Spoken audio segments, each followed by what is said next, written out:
round of applause to Governor Sri Das for being rated A+ and ranked the top central banker globally for the second consecutive year. This is indeed a matter of great pride for Team RBI and the entire Indian financial ecosystem. Sir, over to you for your inaugural address.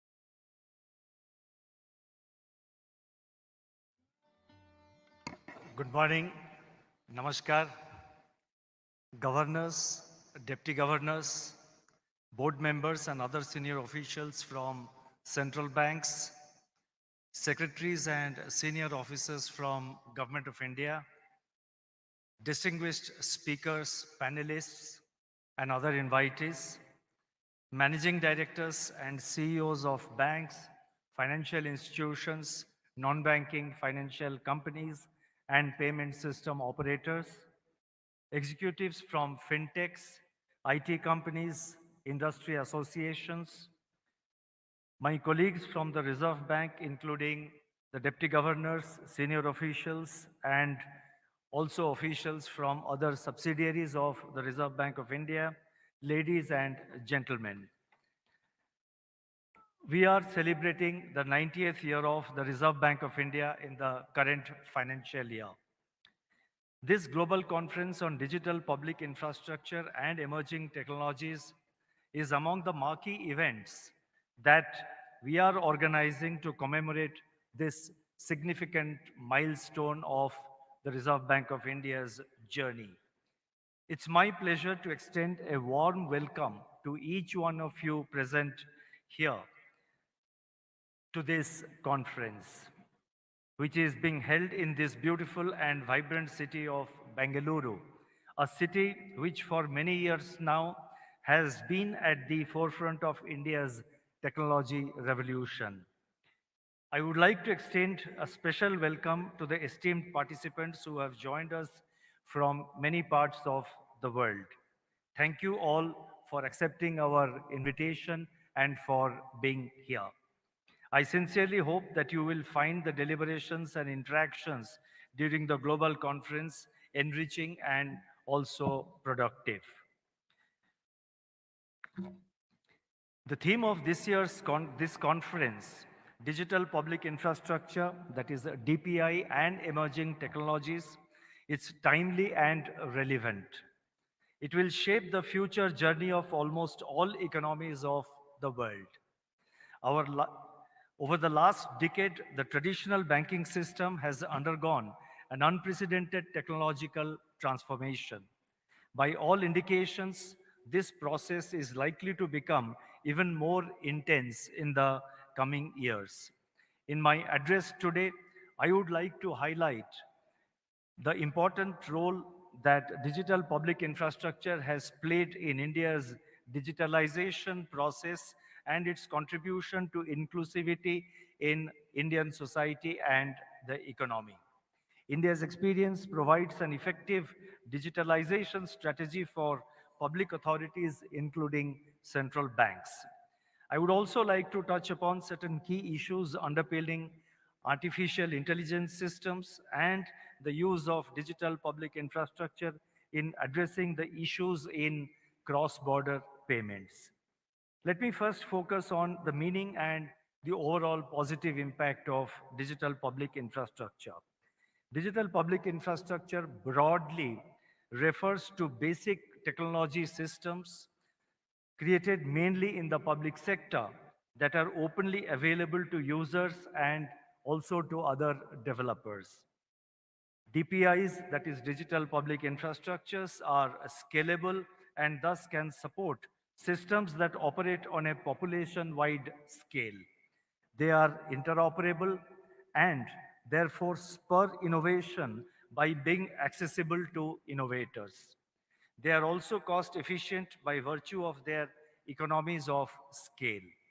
These three advantages of scalability, interoperability, and cost efficiency hold the potential to accelerate financial inclusion and transform the lives of people by overcoming traditional barriers like physical distance, documentation, and transaction costs. It can be said that DPI has enabled India to achieve, in less than a decade, levels of financial inclusion that would have otherwise taken several decades or even more. DPI spurs market innovation by reducing transaction costs, democratizing access, maintaining competition through interoperability, and attracting private capital. DPI, that is Digital Public Infrastructure, offers a path to effectively manage critical national infrastructure also. In times of crisis, as during the COVID-19 pandemic, India and a few other countries were able to leverage digital infrastructure for vaccination programs and targeted transfer payments. Notable examples of DPI in other countries include verifiable digital identity systems such as Colombia's Cedula Digital, Nigeria's national ID or bank verification numbers, the Philippines' PhilSys, Rwanda's digital identity system managed by their National Identity Agency, Saudi Arabia's Nafat digital identity management platform, Singapore's SingPass, and the United Arab Emirates Pass of the UAE, and similar other initiatives by several other countries. The G20 Digital Economic Working Group developed the Global DPI Repository, that is GDPIR, Global DPI Repository, which is a comprehensive resource hub pooling essential lessons and expertise from G20 members and other participating countries. Its primary aim is to bridge the knowledge gap in the choices and methodologies required for the design, construction, deployment, and governance of DPIs.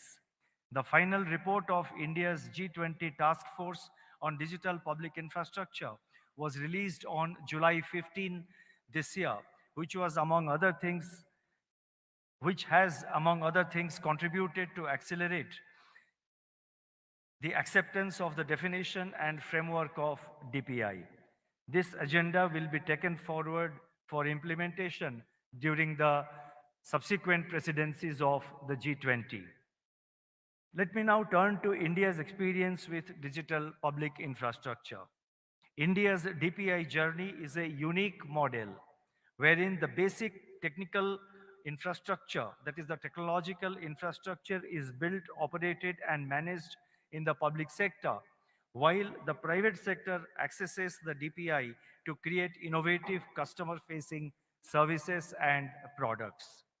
The advantage of developing DPI in the public sector is that typically the private sector would be averse to capital investment to create infrastructure with uncertain returns.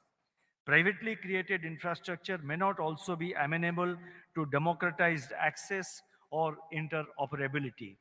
The unique approach of India is therefore conducive for designing services and products which are competitive in the open market.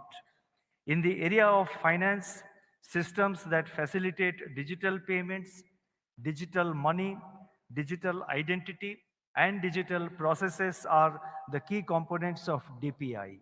India has carefully crafted its DPI strategy by focusing on three critical dimensions: digital identity, bank accounts, and processing infrastructure. Aadhaar, which is India's biometric identity system, provides a single and portable proof of identity. Around 1.4 billion Aadhaar numbers have been generated for the residents of India, which is near universal for the entire Indian population. Similarly, access to banking systems for the unbanked segments has been enabled through what we call the Jan Dhan accounts, that is basic, which is broadly equivalent to basic savings bank deposit accounts. Under the Jan Dhan scheme, more than 500 million bank accounts have been opened for beneficiaries. With regard to processing infrastructure, basic connectivity has been ensured through availability of affordable mobile phones and internet. The number of mobile-based internet users in India currently stands at around 0.9 billion, that is as of May 2024, with mobile teledensity at 83%. Even in rural areas, the mobile teledensity is around 60%. The trinity of Jan Dhan accounts, Aadhaar, and mobile phones, popularly known as the JAM Trinity, has provided the base DPI infrastructure, which is being leveraged for multiple value-added services. Of 67% of the beneficiaries under the JAM Trinity initiative, the participation, 65% of the beneficiaries under the JAM Trinity initiative are essentially from rural areas, and over 55% of them are women. This clearly demonstrates the role of DPI in promoting inclusion. Another example of DPI in India is the Account Aggregator Framework, a regulatory initiative of the Reserve Bank of India. This framework facilitates consent-based sharing and aggregation of financial information of customers among eligible financial system participants in a secure, transparent, and efficient manner. It enables MSMEs in particular to access cash flow-based financing from lenders with minimal documentation. The Reserve Bank over the years has facilitated the development of robust systems in the country for both retail and wholesale payments by supporting the creation of digital infrastructure like the Infinet banking network, the SFMS messaging system, RTGS and NEFT payment systems. In fact, RTGS and NEFT payment systems are currently in India 24 into 7 into 365, and we launched this during the period of the COVID pandemic. The current ecosystem of digital payments in India offers a unique bouquet of simple, safe, and secure options for instant or quick transfer of funds, both large and small value for businesses as well as for individuals. Unified Payments Interface, or UPI, a real-time payment system, was launched in India in April 2016 by the National Payments Corporation, NPCI, and it has played a significant role in the growth of retail digital payments in India. NPCI itself was promoted by banks under the guidance of the Reserve Bank of India. While initial participants on the UPI platform were banks, non-bank third-party app providers and use of QR codes have all combined in popularizing the UPI. It has since emerged as a robust, cost-effective, and portable retail payment system and is attracting active interest across the globe. Continuing on this journey of digitalization of banking services, last year we launched a pilot of a technology platform which enables frictionless credit. And this initiative is very important for all policymakers, for all authorities, whether they are from governments or central banks, or they are private banks or private financial companies. From this initiative which we launched last year, it's still in the pilot mode, and it's called it's basically a technology platform for enabling frictionless credit. From now on, we proposed to call it the Unified Lending Interface. I repeat, the Unified Lending Interface, that is ULI. This platform facilitates seamless flow of digital information, including even land records of various states from multiple data service providers to lenders. This cuts down the time taken for credit appraisal, especially for smaller and rural borrowers. The ULI architecture has common and standardized APIs designed for a plug-and-play approach to ensure digital access to information from diverse sources. That is information relevant to a lender for giving out a loan to a potential borrower. And the entire system is consent based, that is based on the consent of the potential borrowers. So the requirement of the data privacy is also fully protected. This entire platform and this initiative reduces the complexity of multiple technical integrations. It enables borrowers to get the benefit of seamless delivery of credit, quicker turnaround time without requiring extensive documentation.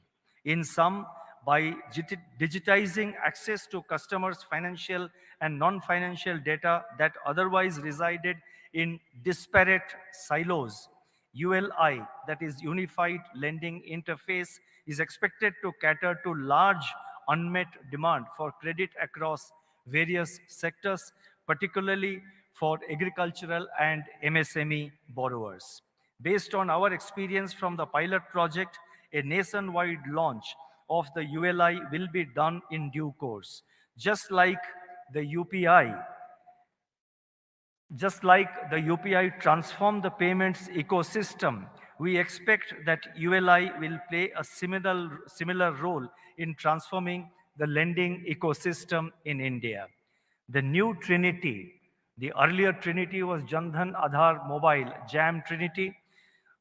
We are calling it the new Trinity. The new Trinity of JAM, UPI, and ULI will be a revolutionary step forward in India's digital infrastructure journey. Central bank digital currency, that is CBDC, has dominated recent policy discourse across the world. In India, the Reserve Bank launched CBDC pilots in both retail and wholesale segments in late 2022. The retail pilot currently has over 5 million users and 16 participating banks. While retail pilot started with initial use case of payments, currently both offline and programmability functions are also being tested. The programmability feature of CBDC could serve as a key enabler for financial inclusion by ensuring delivery of funds to the targeted user. Let me illustrate this by an actual pilot that was launched recently. Tenant farmers often find it difficult to access agricultural credit for inputs and raw materials as they do not have the land title to submit to the banks or to the lending institution.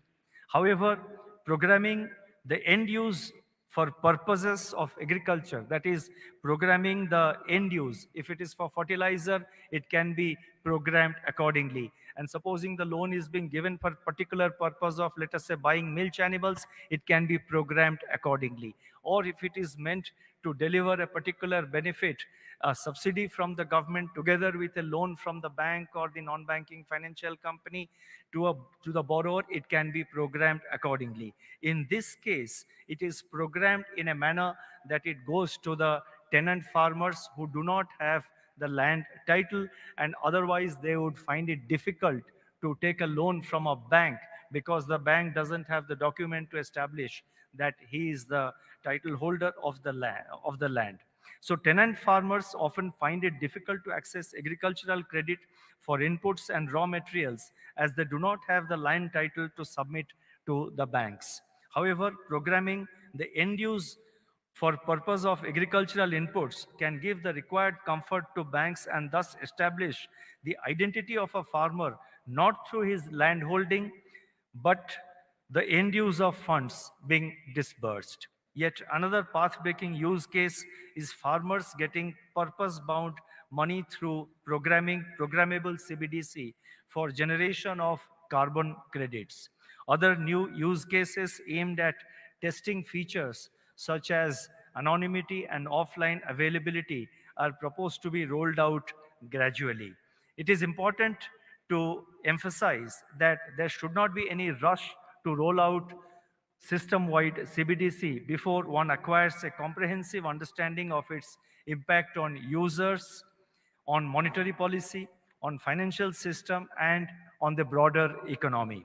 Such understanding would emerge from generation of user data through pilots and actual introduction of CBDC can be phased in gradually over a period of time.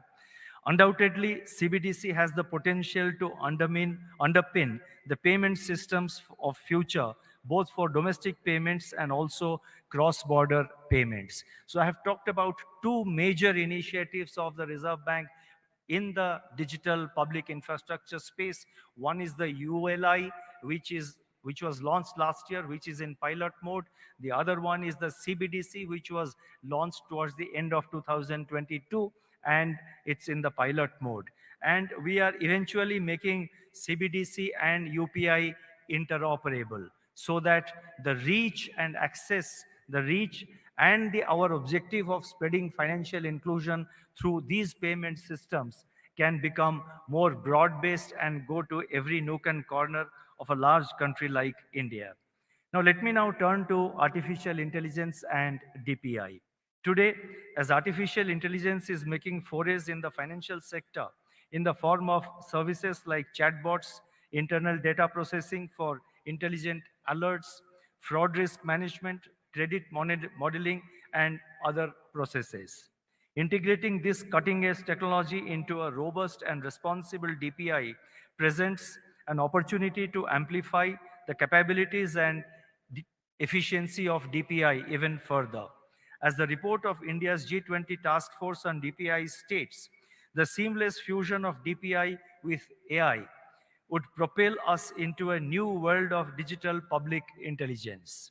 Integration of AI into financial services brings in significant opportunities for all stakeholders. For customers, AI enables hyper-personalized products and faster, more relevant services. Financial institutions like lenders benefit from advanced tools for risk and fraud management, streamlined operations, and reduced compliance costs.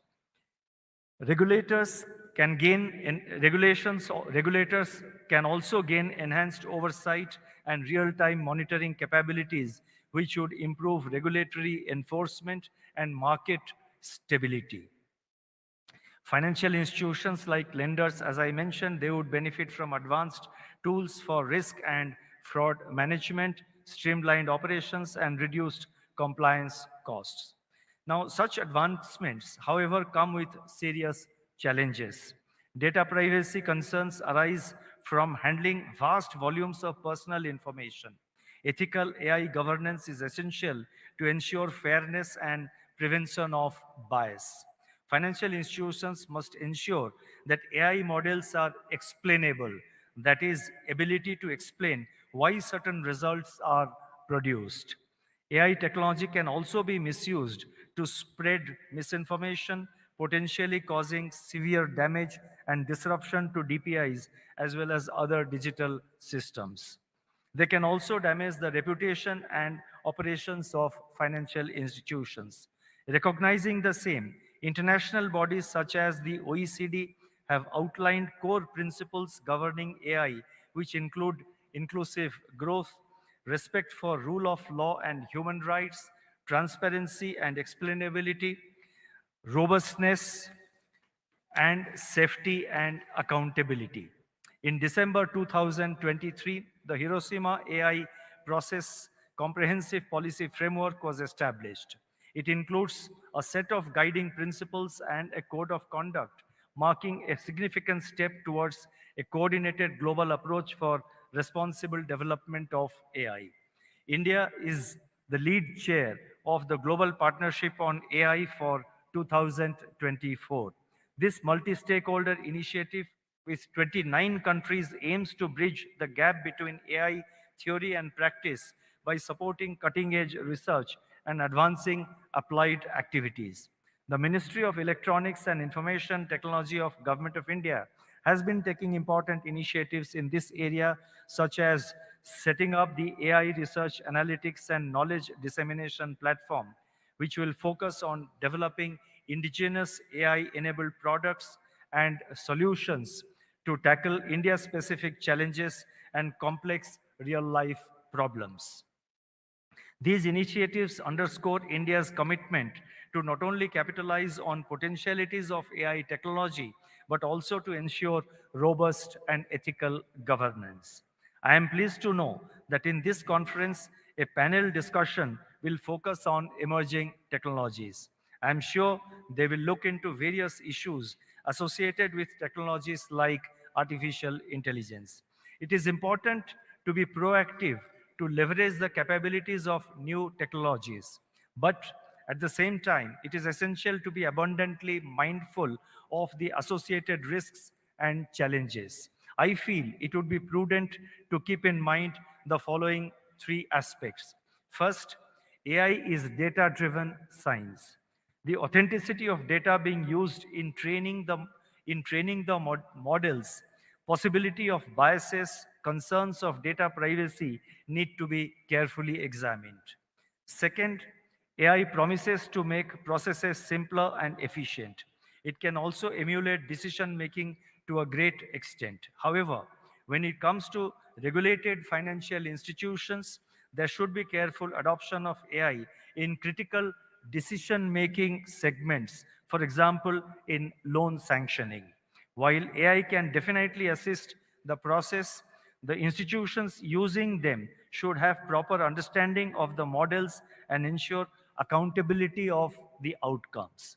And third, going beyond understanding the risks posed by AI, financial institutions should clearly outline the liabilities and ensure a calibrated and responsible adoption.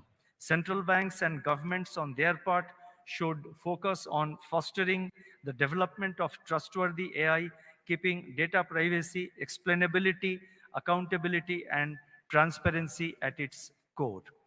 Finally, let me turn to DPI and cross-border payments. A recurring agenda of importance across multilateral settings, including G20 and international standard setting bodies like the Committee on Payments and Market Infrastructures, that is CPMI, has been to bring efficiency to cross-border payments. A lot of initiative and experimentation in bilateral and multilateral arrangements among various countries are already underway. While much efficiency has been achieved in case of wholesale markets, the retail cross-border space is still fraught with multiple layers that add to cost and delays in cross-border remittances. Needless to say that modern technology offers solutions which can smoothen these frictions. With emergence of fast payment systems across countries and experimentation around CBDC, new possibilities are opening up to bring in greater efficiency to cross-border payments. Maximum efficiency gains in such initiative would come from ensuring interoperability as a key design element.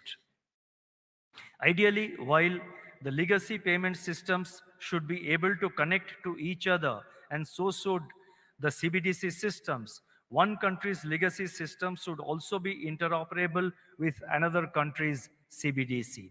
Actual implementation of interoperability would definitely pose challenges and may involve certain trade-offs. Technical barriers may be surmounted by using common international technical standards. Further, the governance structure or management framework for long-term sustainability also needs to be finalized. In this journey of attaining harmonization and interoperability among countries, a key challenge could be the fact that countries may prefer to design their own systems as per their own domestic considerations. We can over this challenge by developing a plug and play system which allows replicability while also maintaining the sovereignty of the respective countries. India has made some progress in this direction, and we would be happy to develop a plug and play system for the benefit of the community of nations. The UPI system has indeed the potential to evolve into a cheaper and quicker alternative to the available channels of cross-border remittances. A beginning can be made with small value personal remittances as it can be quickly implemented. Let me now try and conclude. India is a vast country with great diversity. A solution that works well in India has the potential to be customized to the unique requirements of any other country. Accordingly, the conference planners, that is, this conference planners, have organized, and I must compliment my colleagues in the Reserve Bank who have worked on this in collaboration with many of the financial sector participants. Now, the organizers and the planners of this event have organized a deep dive session on day 2 on India's UPI, especially for the international delegates. I would request all delegates to participate and derive benefit from the various sessions and also share their own experiences which could provide learnings for all. I also invite you to the conference exhibition showcasing some of India's innovations relevant to the theme of this conference. As you may recall, the theme of India's G20 presidency in 2023 was One Earth, One Family, One Future. It underlies India's thought process in how India sees itself in the world as being a part of one family with a common future. At the Reserve Bank, we look forward to the journey towards RBI at 100 with considerable optimism. We are constantly working on devising policies, approaches, systems, and platforms that will make our financial sector stronger, nimble, and customer centric. With these words, I wish you all a pleasant stay and productive discussions. I wish this conference all success. Thank you. Namaskar.